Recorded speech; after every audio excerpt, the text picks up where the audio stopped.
शुरू करें। आप अभी हमसे पढ़ क्या रहे हैं? बिना के हमसे क्या पढ़ रहे हैं आप? केमिस्ट्री का स्पेलिंग बताइए।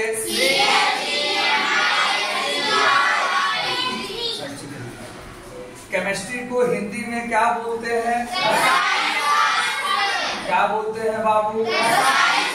क्या बोलते हैं बाबू? शास्त्र। ठीक है। कौन सा पाठ हमसे अभी पढ़ेंगे आप? नाम क्या है बउआ? अम्ल तथा लवण। ठीक है बाबू। वो मिटाने वाला है कि नहीं है? 9th में रखा, इसको 9th 10 से बदला कर दीजिए, सूखा हुआ है नहीं सही रख दीजिएगा। चलिए अम्ल के बारे में हम लोग पढ़ना शुरू करें। बुक वगैरह आप खोले हुए हैं, घर से पढ़ कर आए होंगे। कोशिश कीजिए लगभग हर लोगों के पास बुक हो, नहीं हो तो अगल बगल से देख करके काम चल जाए, कोई दिक्कत। चलिए शुरू करें। तो अलग अलग दौर में अलग अलग वैज्ञानिकों ने अम्ल का, भस्म का, लवण का अलग अलग परिभाषा दी है। तो सबसे पहले अम्ल का परिभाषा क्या दिया गया बताइए, बोलिए। अम्ल स्वाद में खट्टा होता है। अम्ल स्वाद में खट्टा होता है। ये तो रट्टा मार लिए आप, एग्जाम में लिख दिए, टीचर सही था, टीचर ने आपको आंसर नंबर दे दिया ना। अब ध्यान से सुनिए मेरी बात। जबकि ये स्वाद में खट्टा कब होगा? जब अम्ल को पानी में घुला देंगे तब ये स्वाद में खट्टा होगा। नॉलेज की कमी थी कि नहीं थी? लेकिन आपने लिखा, आपको नंबर मिला, आप पास कर गए। तो यही अंतर है पास करने और सीखने में। तो बताइए अम्ल का जलीय विलयन स्वाद में कैसा होता है? एक बात विज्ञान कहता है किसी भी चीज को जाने बुझे, है ना, टेस्ट नहीं करना चाहिए, मानते हैं ना। हो सकता है वह जहरीला हो सकता है उससे आपकी जान चली जाए। ठीक है। अभी आपके धान का समय है, सबके घर में कुछ ना कुछ खाद आके रखा हुआ है। हो सकता है उसमें कोई जहरीला हो, आपके खाने से आपकी मौत हो जाए। इसीलिए बगैर टेस्ट किए हुए, बगैर समझे हुए उसको जबान पर नहीं रखना चाहिए। तो अम्ल का जलीय विलयन स्वाद में कैसा होता है? एक बात आपने कल हमसे पढ़ा था। दूसरा आप हमसे क्या पढ़ा था? नहीं, हाइड्रोजन गैस देता है। क्या देता है? हाइड्रोजन गैस देता है। तो हाइड्रोजन गैस देगा कब? जब अम्ल जब धातु से अभिक्रिया कर लेगा। अम्ल किससे अभिक्रिया करेगा? अम्ल की अभिक्रिया किससे होगी? धातु से होगा। तो और कुछ देगा नहीं देगा वो तो बात की बात है, साथ में आपको क्या देगा? Hydrogen gas. ठीक है, कोई दिक्कत? हाइड्रोजन गैस देगा। दो बात समझ में आया? 2 लाइन 3 लाइन तो आप लिख दीजिएगा। अगर परिभाषा लिखना हो तो अलग अलग लिखना हो तो 1 1 2 2 भी लिखा जाएगा। क्योंकि ये स्वाद में खट्टा होता है। तो भस्म स्वाद में कैसा होता है? स्वाद में कैसा होता है?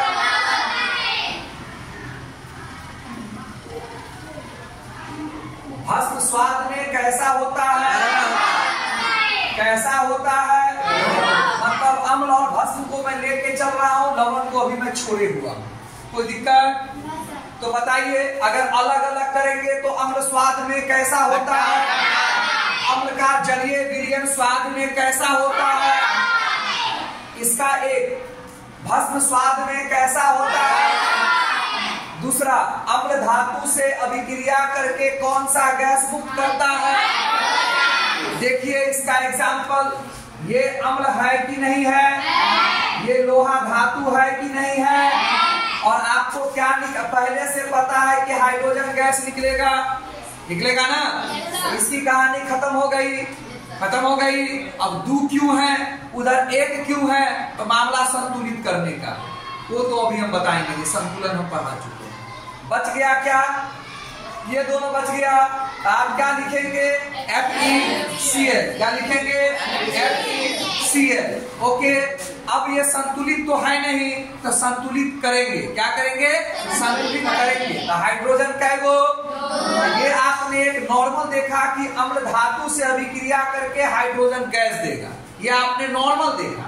लेकिन आपका काम है संतुलित करते हुए निकल जाना, जो मैं बता देता हूं। तो H2 तो आपको याद था, तो H2 लिख दिया आपने। तो हाइड्रोजन 2 गो, तब हाइड्रोजन कैगो हो गया? इस हाइड्रोजन 2 के चक्कर में क्लोरीन कैगो हो गया? 2 गो हो गया। तो यहाँ पर अगर 2 लगा दे तो काम चल जाएगा आपका।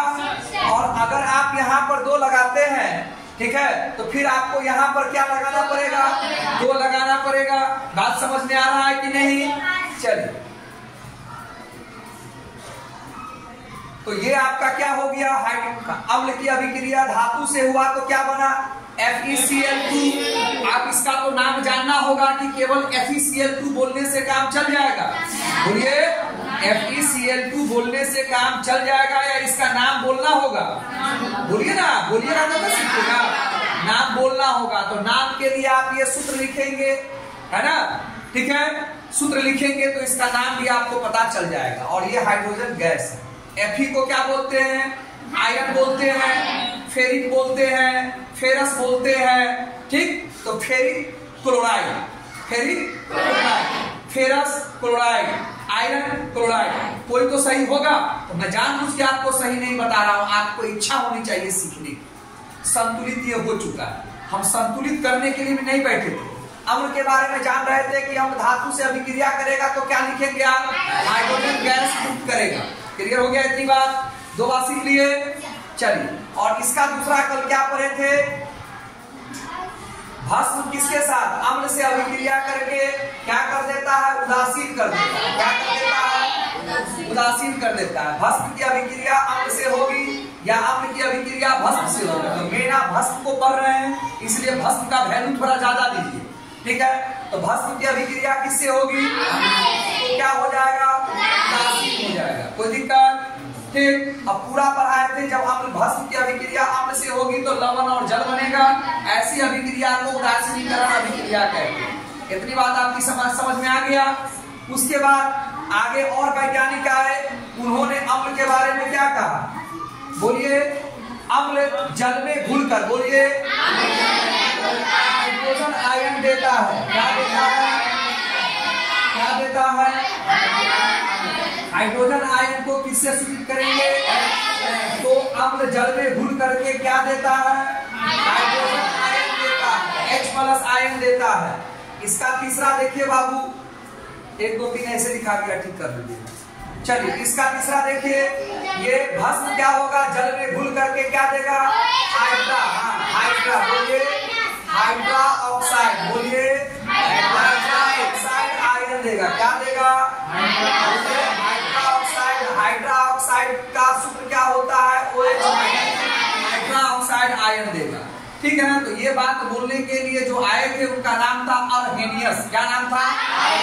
अर्हेनियस साहब आए तो उन्होंने कहा, नया थ्योरी दिया कि अम्ल जल में घुल करके क्या देगा? हाइड्रोजन आयन देगा, H+ आयन देगा। और भस्म जल में घुल करके कैसा आयन देगा? हाइड्रा ऑक्साइड, OH- आयन देगा। इतनी बात समझ में आपको आ गई? तो अम्ल और भस्म के बारे में इतना फिलहाल आपके लिए काफी है। ओके, इसको भी हम खेलेंगे। इसका उठ रहा है तो इसको फोड़ फाड़ करके तो इसको भी। अम्ल क्या था? भस्म है, क्षार है, भस्म है और लवण का जलीय विलयन, जलीय विलयन विद्युत का संचालन करते हैं, संचालन करते हैं। इन्हें विद्युत अपघट्य कहते हैं। समझ आया आपको? विद्युत क्या कहते हैं? अपघट्य कहते हैं। विद्युत क्या कहते हैं? मतलब अम्ल को पानी में डालेंगे, अम्ल को पानी में डालेंगे तो वो अम्ल का जलीय विलयन कहलाया। इसी प्रकार भस्म को पानी में डालेंगे तो वो भस्म का जलीय विलयन कहलाया। लवण को पानी में डालेंगे तो लवण का जलीय विलयन कहलाया। ये अपने में से विद्युत का संचालन करेंगे, मतलब विद्युत को जाने देंगे, इसीलिए उसको क्या बोलेंगे, विद्युत अपघट्य। ठीक है, जैसे एग्जांपल में एक अम्ल का ले लो HCl जब पानी में घुलेगा तो H+ आयन अलग हो जाएगा, Cl- अलग हो जाएगा, और ये आयन के कारण ही विद्युत का संचालन होता है। विद्युत एक जगह से दूसरी जगह जाता है आयन के कारण। आयन पहले टूट जाता है, HCl जब पानी में घुलता है तो H+ अलग हो जाता है, Cl- अलग हो जाता है। तो ये अम्ल का उदाहरण हुआ। भस्म का देखिए, सोडियम हाइड्रोक्साइड है ना, तो Na+ हो जाएगा और OH क्या हो जाएगा, माइनस हो जाएगा। Na+ हो जाएगा और OH क्या हो जाएगा, माइनस हो जाएगा। ये क्या होगा, जल में जब घुलेगा ना बाबू, NaOH जल में जो घुलेगा तो Na+ अलग हो जाएगा, OH- अलग हो जाएगा। ये प्लस और माइनस 7-8 का आ रहा है। ये प्लस और माइनस के कारण ही विद्युत का संचालन होता है। तो विद्युत के संचालन में इंपॉर्टेंट कौन है, आयन। कौन इंपॉर्टेंट है, आयन। ये आपका सोडियम क्लोराइड है, लवण है, NaCl क्या आपका लवण है, तो Na क्या हो जाएगा, प्लस, और Cl क्या हो जाएगा, माइनस। तो जब ये NaCl का जलीय विलयन यानी कि NaCl को पानी में डालेंगे तो ये तो घुलेगा, तो Na+ अलग हो जाएगा, Cl- अलग हो जाएगा। तो ये प्लस और माइनस जो आयन देख रहे हैं, यही उत्तरदायी है, यही जिम्मेदार है विद्युत को एक जगह से दूसरी जगह ले जाने। ठीक है, तो जो पदार्थ इस तरह को हम लोग कहते हैं विद्युत अपघट्य, और एक है आपका विद्युत अनअपघट्य।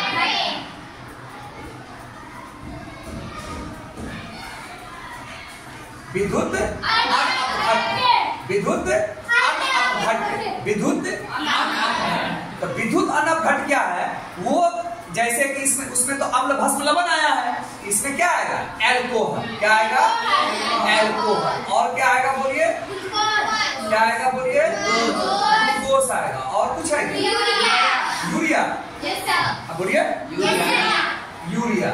ये सब का जलीय विलयन क्या करता है, अपने में से विद्युत को जाने नहीं देगा, इसीलिए ये सब हमारा क्या कहलाएगा, अपघट्य। कोई दिक्कत। और इससे पहले विद्युत अपघट्य के जगह पर आप क्या पढ़ते थे, सुचालक या चालक भी पढ़ते थे। ठीक है, और इसके जगह पर आप क्या पढ़ते थे, आगे बात समझ में।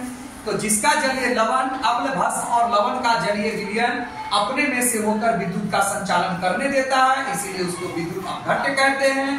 एल्कोहल, ग्लूकोस और यूरिया ये अपने में से विद्युत का संचालन करने नहीं देता है, इसीलिए विद्युत अनअपघट्य।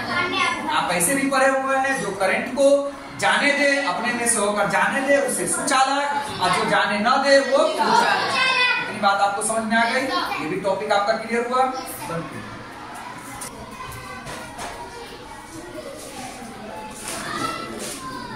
एक वैज्ञानिक कौन आए, अर्हेनियस।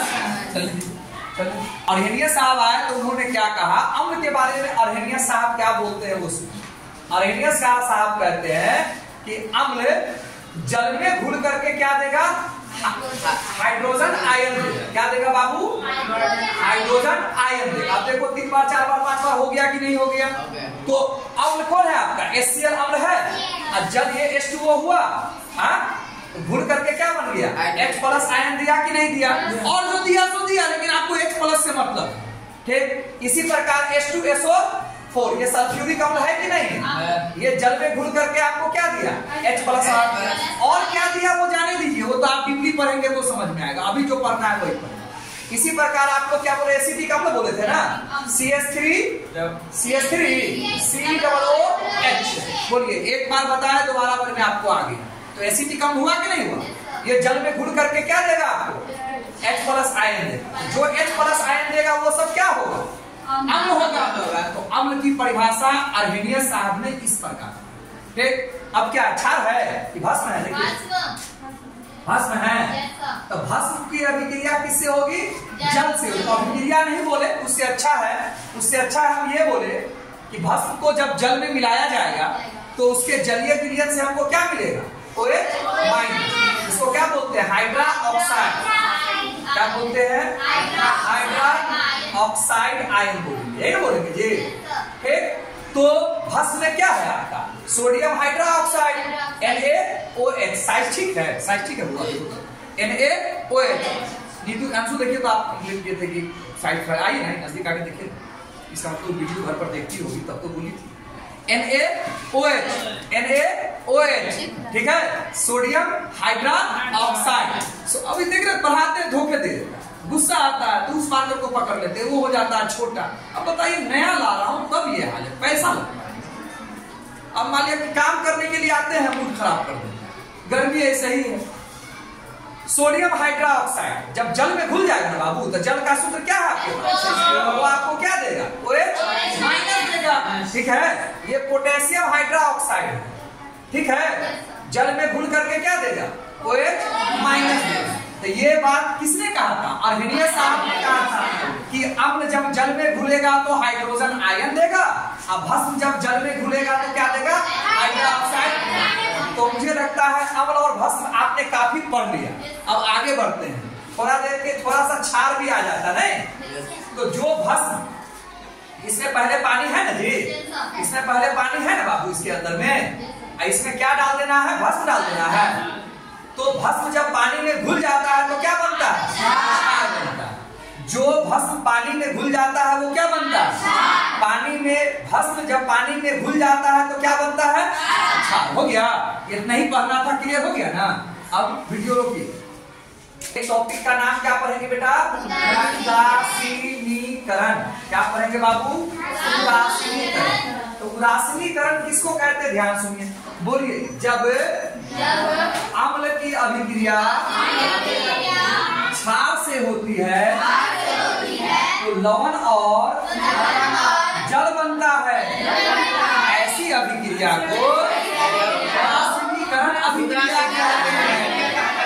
ठीक है, क्लियर हो गया।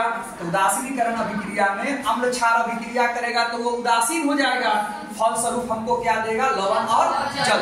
अब इसका दो चार को एग्जाम्पल दे दीजिए। अम्ल का दो चार को नाम आपको याद है, क्षार का भी दो चार को नाम याद है, और इसमें सबसे बड़ी बात है कि आपको ये याद है, तो आप कुछ अपना दिमाग भी लगा सकते हैं। आइए मेरे साथ बताइए, ये अम्ल है कि नहीं है, ये आपका क्षार है कि नहीं है, बोलिए। पहचान समझ रहे हैं ना, पहचान समझ रहे हैं ना बाबू, समझ रहे हैं ना। अभिक्रिया करने के लिए पिछला चैप्टर में बहुत तरीका आप पढ़े थे। तो पहले तो क्या कीजिए, जल चाहिए तो ये ले लीजिए, H2O जल ले लीजिए, तो देखिए तो H2A का हो गया खत्म, वो मिल करके यहाँ तैयार है, कितना अच्छा से तैयार है। तो पहले जल से हम अंदाजा लगा लिए क्या क्या मेरा गुण हो गया। अब क्या बचा, ClNA, Cl E प्लस और E प्लस और E, पहले को लिखेंगे, प्लस कौन है, टेक्निक।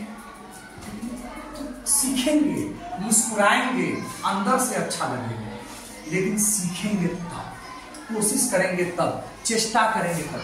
क्या हुआ होगा, कहीं पर का दूध छूट गया होगा ना, कोई बात नहीं, इतना करने आ गया ना, सब करने आ गया, सब करने आ गया। ठीक है, अब आइए, ये आपका H2SO4 है, क्या नाम है इसका, सल्फ्यूरिक एसिड। हम दो को अम्ल बढ़िया से सीख लिए ना, हो गया।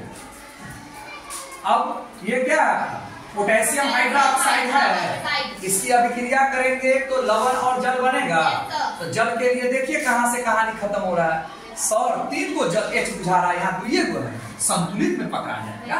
अब क्या बच गया, KSO4, के क्यों लेंगे, ये माइनस पार्ट है, ये प्लस पार्ट है, हर हाल में पहले प्लस आता है। ये आपने फर्स्ट चैप्टर में पढ़ रखा है कि नहीं, ठीक है, वीडियो चल रहा है।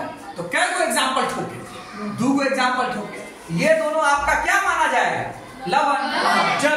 तो जल हमको पहले से पता था, उससे हम लवण निकालना सीख लिए। तो कहीं पर क्या गड़बड़ होगा, 2 गड़बड़ होगा, 3 गड़बड़ होगा, यही ना गड़बड़ होगा, रिवीजन रिवीजन रिवीजन सब हो गया। तो ये आपका उदासीनीकरण है, बोलिए।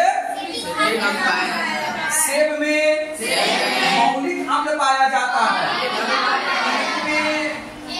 टार्ट्रिक अम्ल पाया जाता है, सिरका में एसिटिक अम्ल पाया जाता है, दही में लैक्टिक अम्ल पाया जाता है, टमाटर में ऑक्सैलिक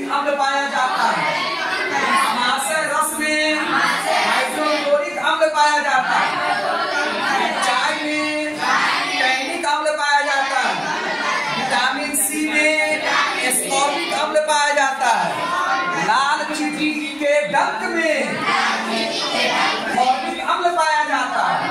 मतलब बेटा लाल चीनी जहाँ कटल गई है तो डंक मर गई ना, आपको सबसाहट होती है ना, आपके शरीर में वो क्या छोड़ दिया, फॉर्मिक अम्ल छोड़ दिया बाबू।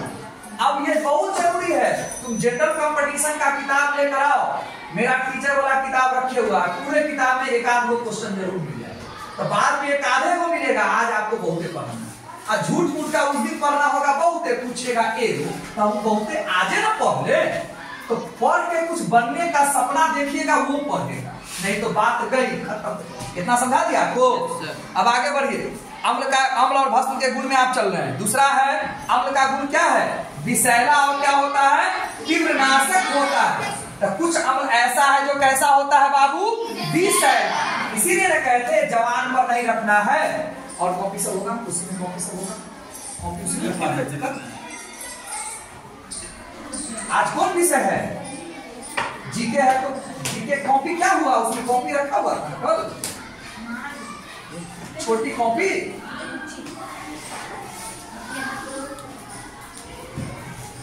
टेबल पर कॉपी नहीं था कल रखा हुआ।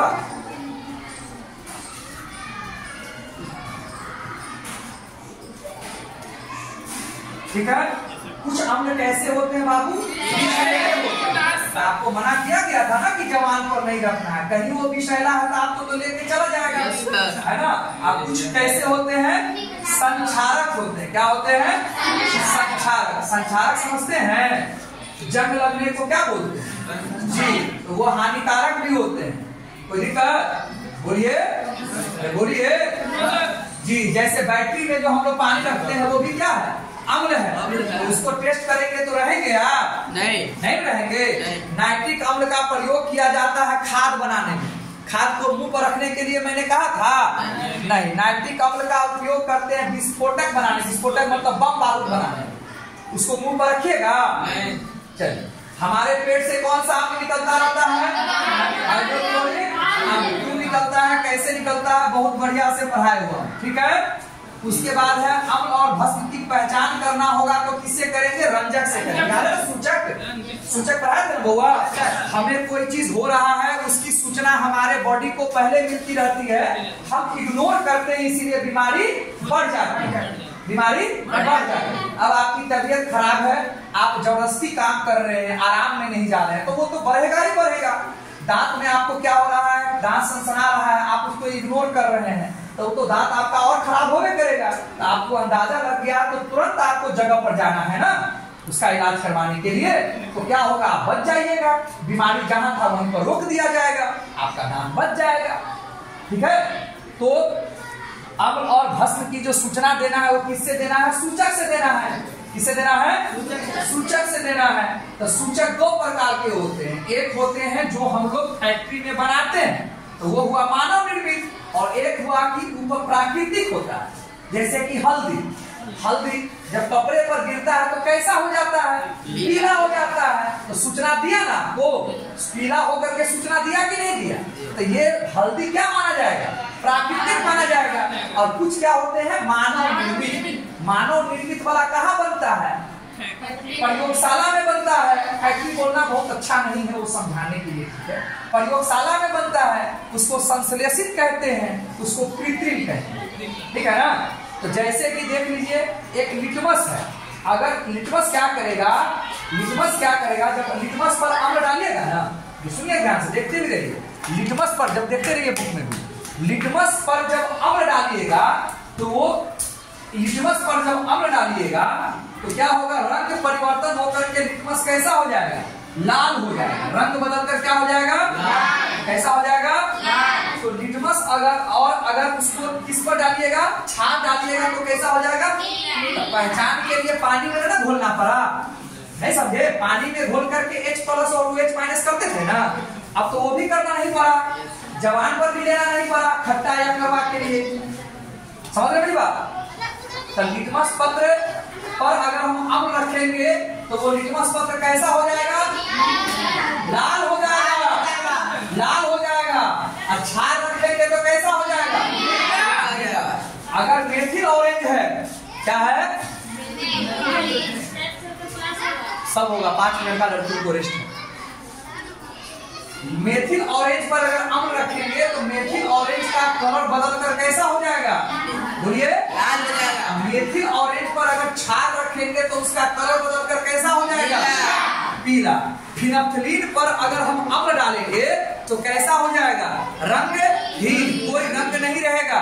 और क्षार डालेंगे तो फिनोप्थलीन का कलर कैसा हो जाएगा? गुलाबी। तो रख लेंगे तो आपको पता चल जाएगा।